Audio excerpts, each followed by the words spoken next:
వార్తలకి స్వాగతం. నేను నాగశ్రీ. బులెటిన్ల ముందుగా హెడ్లైన్స్. సచివాలయంలోని తన ఛాంబర్లో బాధ్యతలు స్వీకరించిన సీఎం చంద్రబాబు ఎన్నికల్లో ఇచ్చిన హామీల మేరకు 5 అంశాలపై తొలి రోజు సంతకాలు.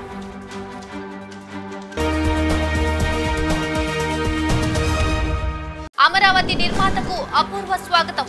సీఎం చంద్రబాబుపై రాజధానిలో పూల వర్షం.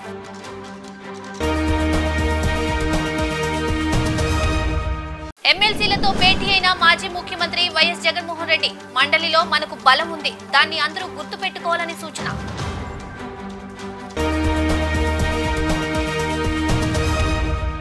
ఇక డీటెయిల్స్ చూస్తే ఏపీలో చంద్రబాబు నాయకత్వంలో 24 మంది మంత్రులకు వివిధ శాఖలను కేటాయింపు చేశారు. పవన్ కు ఉప ముఖ్యమంత్రి హోదాతో పాటు పర్యావరణం, అడవులు, సైన్స్ అండ్ టెక్నాలజీ శాఖలు అప్పగించారు. లోకేష్ కు ఐటీ శాఖను ఇవ్వగా హోంశాఖ మంత్రిగా వంగలపూడి అనితను వరించింది. ఏపీలో కొత్తగా కొలువు తీరిన కూటమి మంత్రివర్గ సభ్యులకు శాఖలు కేటాయించారు. ముఖ్యమంత్రిగా చంద్రబాబు ఈ నెల 12న ప్రమాణ స్వీకారం చేయగా మంత్రులుగా మరో 24 మంది ప్రమాణం చేశారు.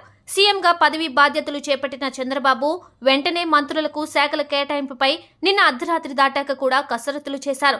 ఈ మధ్యాహ్నానికి మంత్రులకు శాఖల కేటాయింపు ఓ కొలికి వచ్చింది. సీఎం చంద్రబాబు సాధారణ పరిపాలన శాఖ, శాంతి భద్రతలు తన వద్దనే ఉంచుకున్నారు. జనసేనాని పవన్ కళ్యాణ్ కు పర్యావరణం, అడవులు, సైన్స్ అండ్ టెక్నాలజీ శాఖలు అప్పగించారు.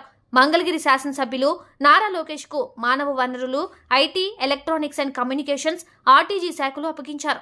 వంగలపూడి అనితకు హోంశాఖ, విపత్తు నిర్వహణ మంత్రిని అప్పగించారు. అలాగే వివిధ మంత్రులకు వివిధ శాఖలు ఇచ్చారు. 5 ఏళ్ల తర్వాత ముఖ్యమంత్రిగా రాష్ట్ర సచివాలయంలోకి అడుగుపెట్టిన చంద్రబాబు 5 కీలకమైన అంశాలకు సంబంధించిన దస్త్రాలపై సంతకాలు చేసి హామీని నిలబెట్టుకున్నారు. నిరుద్యోగులకు ప్రభుత్వ ఉద్యోగాలు కల్పించేలా మెగా డిఎస్సీపై సీఎం చంద్రబాబు తొలి సంతకం చేశారు. అలాగే ల్యాండ్ టైటిలింగ్ యాక్ట్ రద్దు, పింఛన్ల పెంపు, అన్నా క్యాంటీన్ల పునరుద్ధరణ, నైపుణ్య గణన హామీల దస్త్రాలపై సంతకాలు చేశారు. సీఎం సంతకాలు పెట్టిన వెంటనే హామీల అమలుకు సంబంధించి ప్రభుత్వం ఉత్తర్వులు జారీ చేసింది. మెగా డిఎస్సీ ద్వారా డిసెంబర్ 31 కల్లా ఉపాధ్యాయ పోస్టులను భర్తీ చేయాలని ఆదేశాలిచ్చింది. నైపుణ్య గణన అమలుపైన ఉత్తర్వులు వెలువడ్డాయి. ముఖ్యమంత్రిగా గురువారం సాయంత్రం బాధ్యతలు స్వీకరించిన చంద్రబాబు రాష్ట్ర సచివాలయంలో 5 కీలకమైన హామీలకు సంబంధించిన దస్త్రాలపై సంతకాలు చేశారు. ఉద్యోగులు ఘనస్వాగతం, హర్షాతిరేకల మధ్య సచివాలయంలోకి అడుగుపెట్టిన చంద్రబాబు మొదటి బ్లాక్లోని తన కార్యాలయానికి చేరుకుని ప్రత్యేక పూజలు నిర్వహించారు. సాయంత్రం సరిగ్గా 4:41 5 అంశాలపై సంతకాలు చేశారు. ఈ సందర్భంగా ఆయా కార్యక్రమాలు, పథకాల లబ్ధిదారులతో చంద్రబాబు మాట్లాడారు. మెగా డిఎస్సీ ద్వారా నిరుద్యోగులకు ఉద్యోగాలు కల్పించే అంశంపై సీఎం చంద్రబాబు తొలి సంతకం చేశారు. మొత్తం 16,347 ఉపాధ్యాయ పోస్టుల భర్తీకి వీలు కల్పించేలా నిర్ణయం తీసుకున్నారు. 6,731 ఎస్జీటీ పోస్టులు, 132 పీఈటీ పోస్టులు, 7,725 స్కూల్ అసిస్టెంట్ పోస్టులు, 1,781 టీజీటీ పోస్టులు, 286 పీజీటీ పోస్టులు, 52 ప్రధానోపాధ్యాయ పోస్టులను భర్తీ చేసేలా తొలి సంతకం చేశారు. వివాదాస్పద ల్యాండ్ టైటిలింగ్ చట్టం రద్దుకు సంబంధించిన దస్త్రంపై సీఎం చంద్రబాబు రెండో సంతకం చేశారు. గత ప్రభుత్వం రూపొందించిన ఈ చట్టం కారణంగా భూ వివాదాలు పెద్ద ఎత్తున చెలరేగే అవకాశం ఉండడంతో దాన్ని రద్దు చేశామని ఎన్నికల్లో ఇచ్చిన హామీ మేరకు దానిపై సంతకం చేశారు. సామాజిక పింఛన్లను 4,000 రూపాయలకు పెంచుతూ ఇచ్చిన హామీకి సంబంధించిన ఫైలుపై ముఖ్యమంత్రి చంద్రబాబు మూడో సంతకాన్ని చేశారు. ఏప్రిల్ నుండి సామాజిక పింఛన్ల పెంపు అమలు చేసేందుకు వీలుగా దస్త్రంపై సంతకం పెట్టారు. ప్రస్తుతం ఇస్తున్న 3,000 రూపాయల పింఛన్ను 4,000కు పెంచుతూ ఈ నిర్ణయం తీసుకున్నారు. రాష్ట్ర వ్యాప్తంగా 65,69,000 మంది వృద్ధులు, వితంతువులు, ఒంటరి మహిళలు తదితరులకు ఈ పింఛన్ల పెంపు వర్తించనుంది. దివ్యాంగులకు 6,000 రూపాయల పింఛన్ అందించనున్నారు. రాష్ట్ర వ్యాప్తంగా అన్నా క్యాంటీన్లను పునరుద్ధరించే దస్త్రంపై సీఎం చంద్రబాబు 4వ సంతకం చేశారు. పేదలకు 5 రూపాయలకే భోజనం అందించేలా ఏర్పాటు చేసిన క్యాంటీన్లను గత ప్రభుత్వం రద్దు చేసింది. అధికారంలోకి వచ్చిన వెంటనే అన్నా క్యాంటీన్లను పునరుద్ధరిస్తామన్న హామీ మేరకు సీఎం చంద్రబాబు ఆ దస్త్రంపై సంతకం చేశారు. దీనిపై సచివాలయంలో ముఖ్యమంత్రిని కలిసిన ప్రజలు సంతోషం వ్యక్తం చేశారు. రాష్ట్రంలో వివిధ కళాశాలలు, పాలిటెక్నిక్ తదితర విద్యాసంస్థల్లో చదువుతున్న విద్యార్థుల నైపుణ్యాల అంచనా లెక్కించేలా నైపుణ్య గణనకు సంబంధించిన దస్త్రంపై సీఎం చంద్రబాబు 5వ సంతకం చేశారు.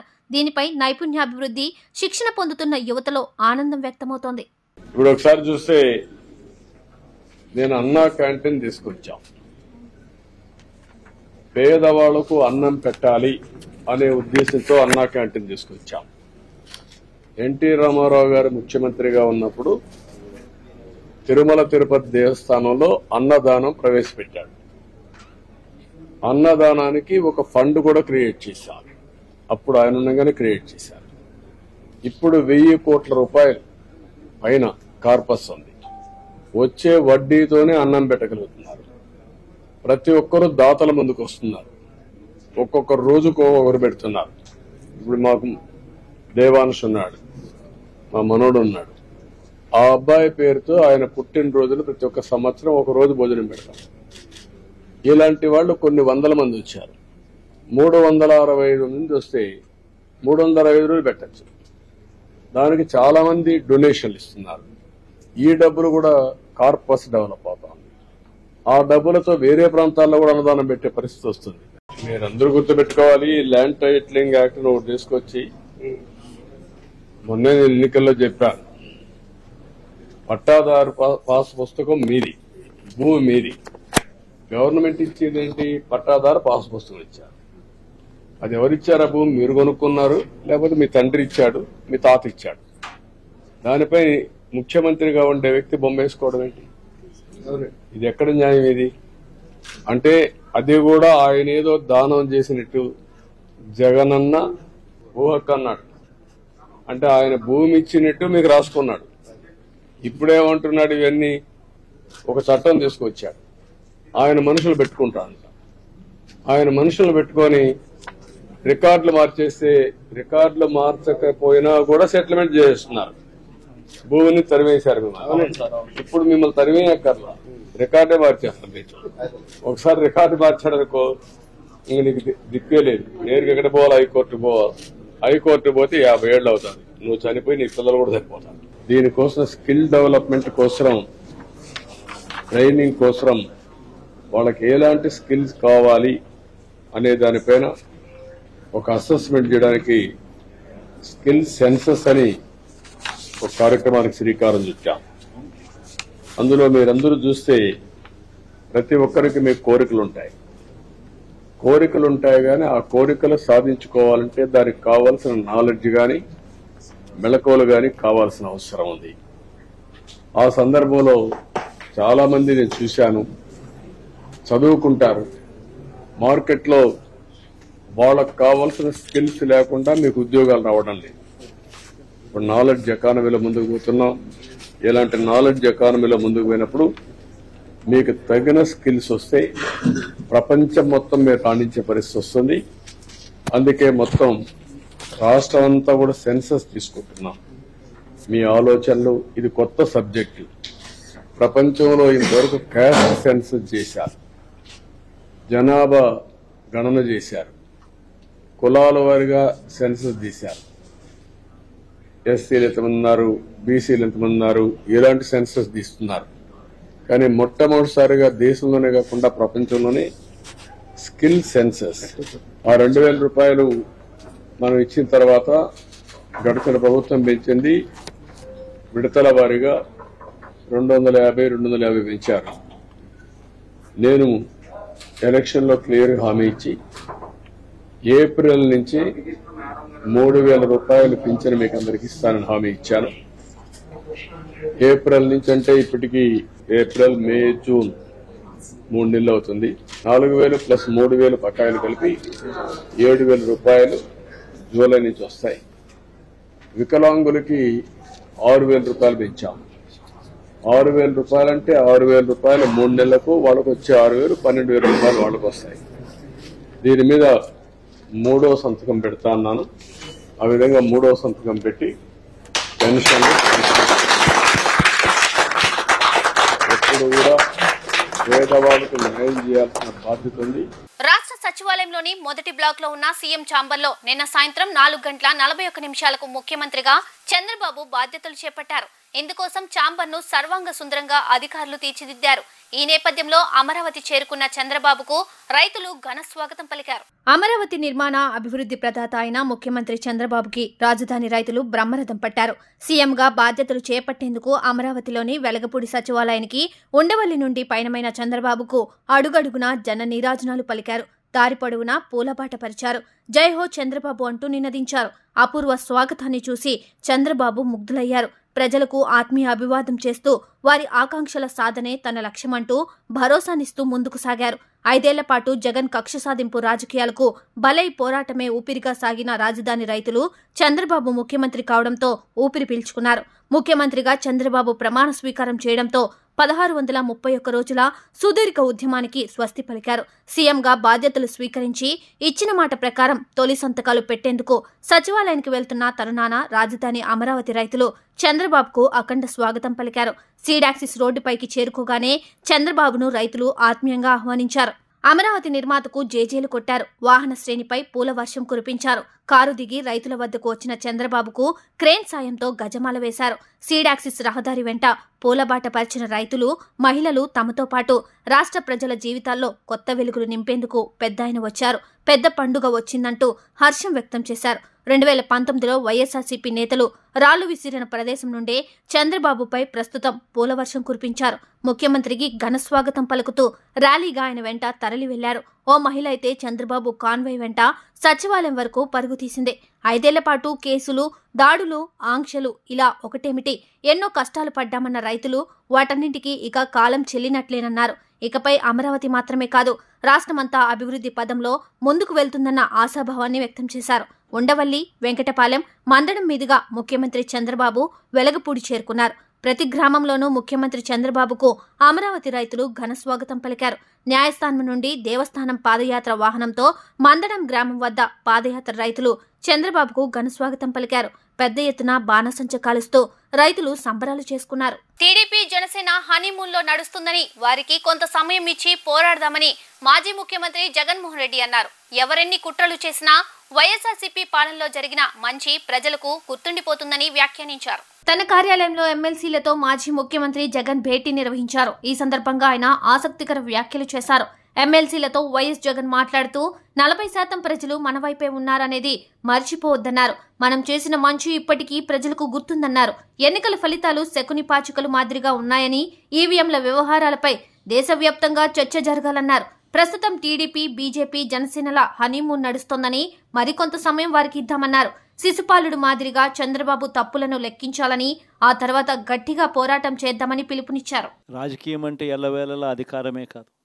అధికారంలో లేనప్పుడు కష్టాలు ఖచ్చితంగా వస్తాయి. కానీ ఖచ్చితంగా కష్టాలు వచ్చినప్పుడు మనం ఖచ్చితంగా ఏ రకంగా రియాక్ట్ అవుతామన్నది మన చేతుల్లో ఉంది. విలువలు, విశ్వసనీయత లేని మనిషిగా రాజకీయాలు చేద్దామా, లేదా కష్టాలు వచ్చినప్పుడు ఆ కష్టాలను ఎదుర్కొని హుందాగా నిలబడుతూ మళ్ళీ 5 సంవత్సరాలు కళ్ళు మూసుకుంటే 5 సంవత్సరాలు అయిపోతాయి, మళ్ళీ 5 సంవత్సరాల తర్వాత మన పాలన వస్తుంది, మన ప్రభుత్వం వస్తుంది, అప్పుడు మళ్ళీ మనమే ఆందోళన ఎక్కుతామన్నది కూడా గుర్తుపెట్టుకొని అడుగులు వేస్తామా అన్నది మనలో ప్రతి ఒక్కరూ కూడా ఆలోచన చేసుకోవాలి. ఇదే మన ప్రభుత్వం అధికారంలో ఉన్నప్పుడు కులం చూడలేదు, మతం చూడలేదు, ప్రాంతం చూడలేదు, రాజకీయాలు చూడలేదు. చివరికి ఏ పార్టీకి ఎవరు ఓటు వేశారు అన్నది కూడా చూడకుండా ప్రతి పథకము కూడా డోర్ డెలివరీ చేయించాం. మనం అర్హత మాత్రమే ప్రామాణికంగా తీసుకొని ప్రతి పథకము, ప్రతి మంచి కూడా ప్రతి ఇంటికి డోర్ డెలివరీ చేయించాం. అలా ప్రతి మంచి, ప్రతి పథకము డోర్ డెలివరీ చేసిన ప్రభుత్వం మనదైతే, పాలన మందైతే, ఈరోజు కేవలం వాళ్ళ పార్టీకి ఓటు వేయలేదు అని మాత్రమే, ఓటుకు వేయకపోవడమే పాపం అన్నట్టుగా ఈరోజు రావణ కాష్టం సృష్టిస్తూ ఉన్నారు, విధ్వంసం చేస్తూ ఉన్నారు, ఆస్తులు నష్టం చేస్తున్నారు, కొడతా ఉన్నారు, అవమానిస్తూ ఉన్నారు. ఇవన్నీ శిశుపాలుని పాపాల్లో భాగాలుగా ఇవన్నీ అప్పుడే పాపాలు మొదలయ్యాయి. ఒకవైపున మనమేమో మనకు ఓటు వేయకపోయినా కానీ ఏ రోజు కూడా డిస్క్రిమినేషన్ చూడలేదు. అటువంటి వాళ్లకు కూడా మనం డోర్ డెలివరీ చేసిన ప్రభుత్వం పాలన మందైతే, ఈరోజు కేవలం ఓటు వేయలేదన్న ఒకే ఒక కారణంతో ఏకంగా కొడతా ఉన్న పాలన వీళ్ళది. రెండవ పాపం చంద్రబాబుది కూడా అప్పుడే పండింది. బహుశా కేంద్రం ఈ రకమైన కేంద్రంలో ఈ రకమైన పరిస్థితులు బహుశా ఎప్పుడు ఉండిండవేమో. ఈ రకంగా కేంద్రంలో 240 ఎంపీలు మాత్రమే వచ్చిన పరిస్థితులు. సీఎంగా సీఎంగా బాధ్యతలు చేపట్టిన రోజునే పరదాల పాలనకు చంద్రబాబు నాయుడు స్వస్తి పలికారు. ఓపెన్ టాప్ కారులో ప్రజలకు అభివాదం చేసుకుంటూ సచివాలయానికి వెళ్లారు. ప్రజల బాధలు తెలుసుకోవడమే తన కర్తవ్యమని అధికారులకు స్పష్టం చేశారు. ఇకపై బారికేడ్లు పెట్టాల్సిన అవసరం లేదని అధికారులకు స్పష్టం చేశారు చంద్రబాబు. జగన్ హయాంలో ఇలా ఉండేది పరిస్థితి. సీఎంగా బాధ్యతలు చేపట్టి ఒక్కరోజు కూడా పూర్తి కాకుండానే దాన్ని చంద్రబాబు మార్చేశారు. పరదాల పాలనకు స్వస్తి పలికి ప్రజాపాలనకు శ్రీకారం చుట్టారు. ప్రజలకు అభివాదం చేసుకుంటూ సచివాలయానికి వెళ్లారు. అక్కడ ఉద్యోగులతో సరదాగా మాట్లాడారు. గత 5 ఏళ్ల వైఎస్ఆర్సీపీ హయాంలో సీఎం ఎక్కడికెళ్లినా బారికేడ్లు రోడ్డుకు అడ్డంగా పెట్టి వాహనదారులను ఇబ్బంది పెట్టేవారు. దుకాణాలు మూయించి చిరు వ్యాపారుల పొట్టకొట్టేవారు. జగన్ సచివాలయం అసెంబ్లీకి వెళ్లే సమయంలోనూ బారికేడ్లు పెట్టి వందలాది మంది పోలీసులు మోహరించి వలలు పట్టుకునేవారు. రాజధాని రైతుల నిరసన సీఎంకు కనపడకుండా ఉండేందుకు పరదాలు కట్టేవారు. ఈ సాంప్రదాయాలన్నింటికీ ముఖ్యమంత్రి చంద్రబాబు స్వస్తి పలికారు. రాజధాని రైతులు ప్రజల మధ్య ఓపెన్ టాప్ ల్యాండ్ క్రూజర్ కారులో ఉండవల్లి నుండి సచివాలయానికి పర్యటించారు. ప్రజల మద్దతుతోనే అధికారంలోకి వచ్చాం. వారి బాధలు తెలుసుకోవడమే తమ కర్తవ్యమని అధికారులకు చంద్రబాబు స్పష్టం చేశారు. ఇకపై బారికేడ్లు ఏర్పాటు చేస్తే చర్యలు తప్పవని హెచ్చరించారు. వైసీపీ అధికారంలో ఉండగా జరిగిన దౌర్జన్యాలు, వైసీపీ మంత్రులు, ఎమ్మెల్యేల బూతు ప్రవచనాలు జగన్ విజయసాయిరెడ్డికి కనిపించలేదని, లోకేష్ జూమ్ మీటింగ్ లోకి వంశీ వస్తే వాళ్లకు తప్పని చెప్పలేదని, ఎన్నికల నేపథ్యంలో ఎక్కడ ఏదో ఒక ఘటన జరిగితే విజయసాయిరెడ్డి రాద్ధాంతం చేస్తున్నారని టీడీపీ నాయకులు బుద్దా వెంకన్న విమర్శలు గుప్పించారు. వైసీపీ ప్రభుత్వం పాలనలో జరిగిన అన్యాయాలు, అక్రమాలను ఎందుకు అరికట్టలేకపోయారని ఆయన ప్రశ్నించారు. కక్ష సాధింపు రాజకీయాలు మా నాయకుడు చంద్రబాబు నాయుడు వద్దని ప్రకటించారని, నిజంగా మేము దాడులు చేయాలని అనుకుంటే ఇలాంటి పరిస్థితి ఉండదని బుద్దా వెంకన్న హెచ్చరించారు. మాజీ ఎమ్మెల్సీ బుద్దా వెంకన్న మీడియా సమావేశం నిర్వహించారు. ఈ సమావేశంలో ఆయన మాట్లాడుతూ ఉత్తరాంధ్రను దోచేసిన అవినీతిపరుడు విజయసాయిరెడ్డి అని, అధికారం పోయిన తర్వాత పిల్లి అరుపులు అరుస్తున్నారని ఎద్దేవా చేశారు. టీడీపీ కార్యాలయంపై దాడి చేసిన దేవినేని అవినాష్కి గన్మెన్లు ఇచ్చారని, బూతులు తిట్టే నానీలకు వంశీకి భద్రత పెంచారని, వల్లభనేని వంశీ మాత్రం మాట్లాడకూడని మాటలు మాట్లాడాడని, వంశీని మాత్రం వదిలే ప్రసక్తి లేదని, చట్టపరంగా చేసిన తప్పులకు శిక్ష పడేలా చర్యలు ఉంటాయని తెలిపారు.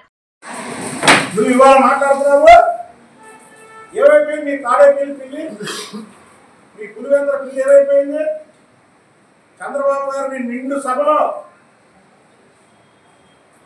ఆయన కుటుంబం గురించి మాట్లాడుతుంటే ఎగిలిన వేడే పిల్లి. ఇవాళ మేమేమైనా మాట్లాడుతున్నాం, భారతి గారి మీద మాట్లాడామా? మా ప్రభుత్వం వచ్చింది, భారతి గారి మీద మాట్లాడామా? అది మా సంస్కారం. మేము మాట్లాడడం కూడా ఆడవాళ్ళ మీద మేము మాట్లాడాం. ఆ రోజు నిండు సభలో చంద్రబాబు గారిని ఏడిపించి నటే చంద్రబాబు గారు శపథం చేశాడు లోపల. మీరు చేసిన అవమానానికి మళ్ళీ నేను ముఖ్యమంత్రిగానే అడుగు పెడతానని, మళ్ళీ ముఖ్యమంత్రిగానే అడుగు పెడుతున్నాను చంద్రబాబు. అదే చంద్రబాబు నాయుడు గారి సత్తా. వాళ్ళు ముసలి కన్నీరు కార్యక్రమం ఎవరు దాన్ని క్షమించరు. విజయసాయిరెడ్డి నువ్వు ఒక నక్కవి, నువ్వు ఒక శకునివి. మొత్తం మిమ్మల్ని చట్టపరంగానే శిక్షిస్తారు. మీరు చేసినటువంటి అన్యాయాలు, మీరు చేసినటువంటి భూదందాలు, మీరు చేసినటువంటి స్కాములు, 16 నెలలు జైల్లో ఉండి వచ్చినటువంటి మీకు ప్రజలు ఓటేసి గెలిపించినందుకు ప్రజలు నానా ఇబ్బంది పడి ఓట్ల రూపంలో తల్లిపడ్డారు. అయినా సిగ్గులేదు మీకు? పార్టీని రద్దు చేసుకుంటారు. 11 సీట్లు వస్తాయి. చంద్రబాబు నాయుడు గారికి ప్రతిపక్షం వచ్చింది 23 సీట్లు. మీకు ప్రతిపక్షం కూడా లేదు. సిగ్గుంటే రద్దు చేసుకోండి పార్టీని, సిగ్గు లేకపోతే పార్టీ ఉంచుకోండి. రాష్ట్రంలోని అఖిల భారత సర్వీసులకు చెందిన కొందరు అధికారులు గత 5 ఏళ్లలో వ్యవహరించిన తీరుపై సీఎం చంద్రబాబు తీవ్ర అసంతృప్తి వ్యక్తం చేశారు. ఐఏఎస్, ఐపీఎస్ వంటి గౌరవప్రదమైన సర్వీసులో ఉన్న అధికారులు అన్యాయంగా ప్రవర్తించారని మండిపడ్డారు. చంద్రబాబు అధికారులను ఉద్దేశించి మాట్లాడుతూ తాను 1995లో మొదటిసారి ముఖ్యమంత్రి అయినప్పుడు ఇక్కడున్న అధికారుల్లో కొందరు అప్పట్లో తనతో కలిసి బ్రహ్మాండంగా పనిచేశారని, దేశానికే ఆదర్శంగా నిలిచారని గుర్తు చేశారు. కానీ గత 5 ఏళ్లలో ఏం చేశారో, ఎలా పనిచేశారో ఆత్మవిమర్శ చేసుకోవాలని ఘాటుగా వ్యాఖ్యానించారు. రాష్ట్రంలో గత 5 ఏళ్లలో చూసినంత దారుణమైన పరిస్థితులు గతంలో ఎన్నడూ లేవన్నారు. ఫస్ట్ టైం నేను 95లో సీఎం అయ్యాను. Some of the officers are working at that time. మీలో కొంతమంది 4th టైం. కానీ ఎప్పుడు కూడా నాకు ఇంత కన్సర్న్ కలగలేదు. First time I'm concern. Administration all India services కానీ అటు ఐపీఎస్ ఇటు ఐఏఎస్ లేకపోతే IFS most respectable services national integrity కోసం కూడా ఒక స్టేట్ ఆఫీసర్స్ కాకుండా డిఫరెంట్ స్టేట్స్ నుంచి అలొకేషన్ ఇస్తారు. అది ఇండిపెండెన్స్ వచ్చినప్పటి నుంచి. ఇదే ఆఫీసర్స్ 95లో బ్రహ్మాండంగా ఈరోజు జరిగిన డెవలప్మెంట్ అంతా కంట్రీకి ఒక ఆదర్శంగా చేశారు. కానీ ఈ 5 ఏళ్ళు మాత్రం ఏం చేశారో మీరే ఆత్మవిమర్శ చేసుకోవాలి. I don't want tell all these things now. ఎందుకంటే నేను చూసిన తర్వాత అడ్మినిస్ట్రేషను ఇంత అన్యాయంగా తయారవుతుందని నేను ఎప్పుడు ఊహించలేదు. డెవలప్మెంట్ కూడా నేను చూస్తున్నా, నిన్నటి నుంచి చూస్తున్నా. డిపార్ట్మెంట్స్ అన్నీ కూడా డీఫంక్ట్ అయినాయి, సిస్టమ్స్ అన్నీ కూడా డీరేల్ అయిపోయినాయి. నేను మాట్లాడతాను, నా మీద ఒక పవిత్రమైన బాధ్యత ఉంది. ఎప్పుడూ లేనంత ఫ్రస్ట్రేషన్, కమోషన్ ప్రజల్లో వచ్చిందంటే దానికి కారణం ఈ 5 ఏళ్ళు ఈ రాష్ట్రంలో జరిగినటువంటి పనులే కారణం. ఎప్పుడు డెమోక్రసీ అనేది ప్రజల అభీష్ట ప్రకారం మనం పనిచేయాల్సిన అవసరం ఉంటుంది. ఆ విధంగా సరే, నేనేదో బాధతో నాకు జరిగిన అన్యాయం కాదు నేను మాట్లాడేది. నాకు జరిగిన అన్యాయం నేను ఎప్పుడూ మాట్లాడను. కానీ రాష్ట్రానికి జరిగిన అన్యాయం అవన్నీ మళ్ళీ ఒకసారి మాట్లాడతాను మీ అందరితో. మాట్లాడిన తర్వాత ఏ విధంగా మనం అడ్మినిస్ట్రేషన్ స్ట్రీమ్ లైన్ చేయాలో చేస్తాం. శాంతి భద్రతలు సరిగా లేవంటూ వైసీపీ నేతలు రాష్ట్రపతిని కలవడం సిగ్గుచేటని, వైసీపీ అంటే ఏడుపుగొట్టు శవ రాజకీయాల పార్టీ అని టీడీపీ ఎమ్మెల్సీ పంచముత్తి అనురాధ ధ్వజమెత్తారు. 5 ఏళ్ల పాటు వైసీపీ నేతలు చేసిన అరాచకాలు, దౌర్జన్యాలు, మారణకాండకు తగిన మూల్యం చెల్లించుకున్నారని చెప్పారు. Z+ కేటగిరీ ఉన్న చంద్రబాబు నాయుడు ఇంటిపై జోగి రమేష్ దాడి చేశారు. మా పార్టీ కార్యాలయంపై దాడి చేసి సిబ్బందిని విచక్షణ రహితంగా కొట్టి గాయపరిచారు. వైసీపీ ఎమ్మెల్సీ దళిత డ్రైవర్ని చంపి డోర్ డెలివరీ చేసిన చర్యలు లేవని చెప్పుకొచ్చారు. మాస్క్ అడిగిన పాపానికి దళిత డాక్టర్ సుధాకర్ను వేధించి చంపారని అన్నారు. ఇసుక మాఫియాని ప్రశ్నించిన చేనేత వర్గానికి చెందిన నందం సుబ్బయ్యను హత్య చేశారని మండిపడ్డారు. దాడులు, హత్యలు అంటే ఇవే అని చెప్పుకొచ్చారు. ఎన్నికల రోజు కూడా తాడిపత్రి, చంద్రగిరి, మాచర్లలో దాడులు చేసింది వైసీపీ. టీడీపీ దాడులు చేస్తుందని తప్పుడు ప్రచారం చేస్తే కబద్దార్. వైసీపీ నేతలు శవ రాజకీయాలు ఇకనైనా మానుకోవాలని అనురాధ హెచ్చరించారు. అసలు ఆ పార్టీ పుట్టిందే శవ రాజకీయాలతో. రాజశేఖర్ రెడ్డి గారి శవంతోనే ఆనాడు సంతకాలు సేకరించి రాజకీయం చేసిన దిట్ట ఈ జగన్మోహన్ రెడ్డి. ఆ తర్వాత ఎవరూ చనిపోకపోయినా కూడా ఓదార్పు యాత్ర పేరుతో శవ రాజకీయాలు చేశారు ఈ జగన్మోహన్ రెడ్డి. తర్వాత 2019లో బాబాయ్ శవాన్ని అడ్డు పెట్టుకొని శవ రాజకీయాలు చేసి ఒక్క ఛాన్స్ పేరుతో ఏదో ప్రభుత్వం ఫామ్ చేసుకోవటం జరిగింది. ఇప్పుడు మళ్ళీ అదే శవ రాజకీయాలు ఆంధ్ర రాష్ట్రంలోనే కాకుండా ఏకంగా ఉపరాష్ట్రపతి గారిని కూడా కలిసి ఢిల్లీలో శవ రాజకీయాలు చేస్తూ ఉన్నారు. ఏదో తెలుగుదేశం పార్టీ దాడులు చేస్తుంది, మమ్మల్ని బ్రతకనివ్వటం లేదు, లా అండ్ ఆర్డర్ ప్రాబ్లం వచ్చింది అని చెప్పి లేని విషయాలు మళ్ళీ నమ్మబలికే విధంగా మాట్లాడటం నిజంగా సిగ్గుచేటైన విషయం అని చెప్పి ఈ సందర్భంగా నేను మనవి చేస్తా ఉన్నా. అసలు శవ రాజకీయాలు అంటే ఎలా ఉంటాయో మీకు చెప్తాను, దాడులంటే ఏ రకంగా ఉంటాయో చెప్తాను. మా కార్యకర్తల పైన కానీ మా పార్టీ పైన కానీ ఏ రకంగా దాడులు చేశారో వాటిని దాడులు అని అంటారు అని చెప్పి మీకు గుర్తు చేయడానికే ఈరోజు నేను ఈ ప్రెస్ మీట్ అటెండ్ అవటం జరుగుతుంది. పల్నాడు జిల్లాలో తోట చంద్రయ్య అనే మా కార్యకర్తని జై జగన్ అని అంటావా లేదా అని చెప్పి అడిగి, జై జగన్ అని నేను జై చంద్రబాబు అనే అంటాను అని మాట్లాడినందుకు తోట చంద్రయ్య గారిని అక్కడికక్కడే నరికి చంపేశారు. దాన్నే హత్య అంటారు, దాడులు అంటారు. అలాగే పల్నాడు జిల్లాలో కంచర్ల జల్లయ్య యాదవ్ అనే అతన్ని ఇదే రకంగా నరికి చంపేయటం జరిగింది. అదేవిధంగా దాచేపల్లిలో మాజీ సర్పంచ్ పరిశెట్టి అంకులు. మనిషి ఎంతో సాంకేతిక పరిజ్ఞానంతో ఎన్నో సాధించినప్పటికీ మనిషి తయారు చేయలేని పదార్థం రక్తం. ఈ రక్తం అందక రోజు దేశంలో ఎన్నో వేల మంది మృత్యువుడిలోకి చేరుకుంటున్నారు. అన్ని దానాల్లోకెల్లా రక్తదానం గొప్ప దానం. ప్రతి రక్తపు బొట్టు పోయే ప్రాణాన్ని కాపాడే ఆయువు పట్టు. అయితే ప్రస్తుత ఆధునిక సమాజంలో నేటికి మనిషి రక్తదానంపై సరైన అవగాహన లేక రక్తదానం చేస్తే తమ ప్రాణాలకు ఏమవుతుందో అని భయపడుతూ రక్తదానానికి దూరంగా ఉంటున్నారు. ఇలాంటి సమాజంలో ఓ రిటైర్డ్ ఏఎస్ఐ 52 సార్లు రక్తదానం చేసి ఎందరికో రక్తదానం వల్ల ఎటువంటి హాని ఉండదని సమాజానికి ఓ సంకేతం పంపుతూ ఆదర్శంగా నిలుస్తున్నారు.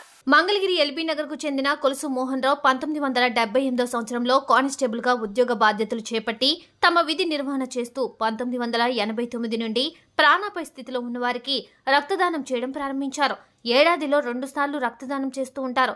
అయితే అత్యవసర పరిస్థితుల్లో బాగా ఆపదలో ఉన్నవారు ఉన్నట్లయితే ఏడాదిలో 3 సార్లు రక్తదానం చేసిన సందర్భాలు ఉన్నాయి.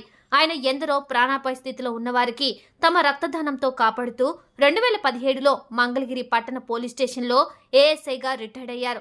రిటైర్డ్ అయిన తర్వాత కూడా ఆయన రక్తదానం చేయడం కొనసాగించారు. ఆయన 2021 ఫిబ్రవరిలో మణిపాల్ హాస్పిటల్లో చేసిన రక్తదానంతో 52 సార్లు పూర్తయినట్టు తెలియజేశారు.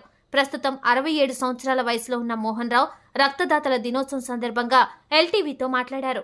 నేను 1978లో కానిస్టేబుల్గా చేస్తూ పెదకూరపాడు నుంచి తాడేపల్లి నుంచి శవలేపురం చేస్తూ ఉన్నాను. అసలు రక్తదానం అంటే అప్పుడు తెలియదు నాకు. అబ్బది 1989 ఒకరోజు డ్యూటీలో ఉండగా ఒక టీచర్ గారు మా స్టేషన్ ముందు యాక్సిడెంట్లో ఒక దెబ్బ తగిలి పడి ఉన్నాడు. అతన్ని జీజేహెచ్కి తీసుకెళ్ళాలి. నాకు అలాట్ చేశారు. నేను జీజేహెచ్కి తీసుకొని వెళ్ళగానే డాక్టర్ గారితో సంభాషణ జరిగేటప్పుడు అతనికి సంబంధించిన గ్రూప్ బ్లడ్ లేదండి, బ్లడ్ చాలా బ్లడ్ కావాలి, బ్లడ్ ఇస్తే ఇతను సేవ్ అవుతాడని చెప్పన్నారు. అప్పుడు పోట్లాడే టైంలో సరే మీరు ఇస్తారా అన్నా, సరే తీసుకోండి ఇస్తానన్నాను. అప్పుడు తెలిసింది నాకు గ్రూప్ అలానని, అది బి నెగిటివ్. అప్పటి నుంచి నేను ఎదురు చూడలేదు. ఇక ఇది రక్తదానం ఇంతేనా అని అనుకున్నాను. రక్తదానం వల్ల చాలామంది అపోహలు పోతున్నారు. రక్తదానం వల్ల అపోహలు పడాల్సిన పని లేదు. మన బావిలో నీళ్లు కనుక తీసిన కొద్దీ ఎట్ట మంచినీళ్ళు వాటర్ వస్తాయో అట్టాగే మనం రక్తదానం చేసిన కొద్దీ మన ఆరోగ్యం ఇంప్రూవ్ అయింది. 18 సంవత్సరం దాటిన కాడి నుంచి ప్రతి ఒక్క ఆరోగ్యవంతుడైన ప్రతి ఒక్క మనిషి, మహిళ ఎవరైనా ఇవ్వచ్చు. రక్తదానం వల్ల ఎటువంటి చెడు జరగదు, మంచి జరుగుద్ది కానీ చెడు జరగదు. మన ఆరోగ్యం ఇంకా పెరుగుద్ది కానీ తగ్గదు. ఇప్పుడు నా వయసు 67 సంవత్సరాలు, ఇప్పటికీ ఆరోగ్యంగా ఉన్నాను. అది భగవంతుడి ఆశీర్వాదం. నేను చేసే రక్తదానాల్లో దీవెనలు. ఇప్పటికి నేను 52 సంవత్సరాలు ఇచ్చినాను. స్టిల్ ఇప్పటికే ఆరోగ్యంగా ఉన్నాను. కాబట్టి ప్రజలందరూ గుర్తుపెట్టుకోండి, రక్తదానం వల్ల ఎటువంటి అపోహలు పెట్టుకోవద్దు. రక్తదానం చేయండి. అంగట్లో కొనలేనిది రక్తము. ఆ రక్తాన్ని ఒక మనిషికి మనం ఉపయోగిస్తే ఆ రక్తం వల్ల ఒక మనిషి జీవిస్తారు. వారి యొక్క ఆశీర్వాదం మనకి ఆశీర్వాదం ఉంటుంది. కనుక ప్రతి ఒక్కళ్ళు విధిగా ఆలోచించి రక్తదానం చేయండి, ఆరోగ్యంగా ఉండండి. సీఎం నారా చంద్రబాబు నాయుడుపై సోషల్ మీడియాలో అనుచిత వ్యాఖ్యలు చేసిన వైసీపీ ఆర్కే గ్రూప్ సభ్యులపై తగిన చర్యలు తీసుకోవాలని టీడీపీ నాయకులు నరేంద్ర కోరారు. టీడీపీ కార్యకర్తలను రెచ్చగొట్టే విధంగా సోషల్ మీడియాలో తప్పుడు ప్రచారం చేయడాన్ని తీవ్రంగా ఖండించారు. టీడీపీ ఫ్యాక్షన్ రాజకీయాలు కాదని క్రమశిక్షణ కలిగిన పార్టీ అని అన్నారు. చిర్రావూరు గ్రామంలో టీడీపీ జనసేన నాయకులు వైఎస్ఆర్ విగ్రహాన్ని ధ్వంసం చేశారని వైసీపీ ఎంటీఎంసీ అధ్యక్షులు వేమారెడ్డి చేసిన వ్యాఖ్యలను ఈ సందర్భంగా తీవ్రంగా ఖండించారు. వైసీపీ నాయకులే తప్పులు చేసి వాటిని టీడీపీకి అంటగట్టాలని చూస్తున్నారని అన్నారు. ప్రతి ఏడాది జాబ్ క్యాలెండర్ విడుదల చేసి నిరుద్యోగులకు ఉద్యోగ ఉపాధి అవకాశాలు కల్పిస్తామన్న హామీని వైసీపీ ప్రభుత్వం నెరవేర్చలేదన్నారు. నిరుద్యోగులను జగన్ నట్టేట ముంచాడన్నారు. అందుకే సార్వత్రిక ఎన్నికల్లో వైసీపీకి నిరుద్యోగులతో పాటు అన్ని వర్గాల ప్రజలు ఓటుతో బుద్ధి చెప్పారన్నారు. ఎన్నికల హామీ మేరకు సీఎం చంద్రబాబు నాయుడు మెగా డిఎస్సిపై తొలి సంతకం పెట్టడం శుభ పరిణామమన్నారు. చంద్రబాబు గారిపై ఆర్కే టీం వారు వాళ్ళ సోషల్ మీడియాలో అనుచిత వ్యాఖ్యలు చేస్తున్న సందర్భంగా వారిపై మేము టౌన్ పోలీస్ వారికి కంప్లైంట్ ఇవ్వడం జరిగింది. వారి మీద తగు చర్య తీసుకునే ఎడల ఇది చాలా గొడవలకు దారితీసే విధంగా వ్యాఖ్యలు ఉన్నాయి కాబట్టి వాళ్ళ మీద తగు చర్య తీసుకోవాల్సిందిగా టౌన్ పోలీస్ వారిని కోరుతున్నాం. ఆయన పెట్టింది ఏంటంటే బొల్లిగాడు అని పెట్టారు చంద్రబాబు గారి గురించి. ఆ వ్యాఖ్యలు చాలా ఇబ్బందికరంగా ఉన్నాయి. కావాలని రెచ్చగొట్టే విధంగా మాట్లాడుతున్నారు ఆర్కే టీం వారు. దయచేసి ఇది గనక రిపీట్ అయితే తీవ్ర పరిణామాలు ఉంటాయి. వార్తలు ముగించే ముందు హెడ్లైన్స్ మరోసారి. సచివాలయంలోని తన చాంబర్లో బాధ్యతలు స్వీకరించిన సీఎం చంద్రబాబు. ఎన్నికల్లో ఇచ్చిన హామీల మేరకు 5 అంశాలపై తొలి రోజు సంతకాలు.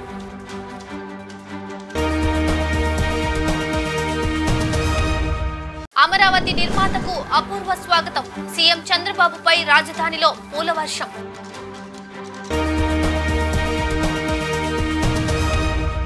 ఎమ్మెల్సీలతో భేటీ అయిన మాజీ ముఖ్యమంత్రి వైఎస్ జగన్మోహన్ రెడ్డి. మండలిలో మనకు బలం ఉంది, దాన్ని అందరూ గుర్తుపెట్టుకోవాలని సూచన.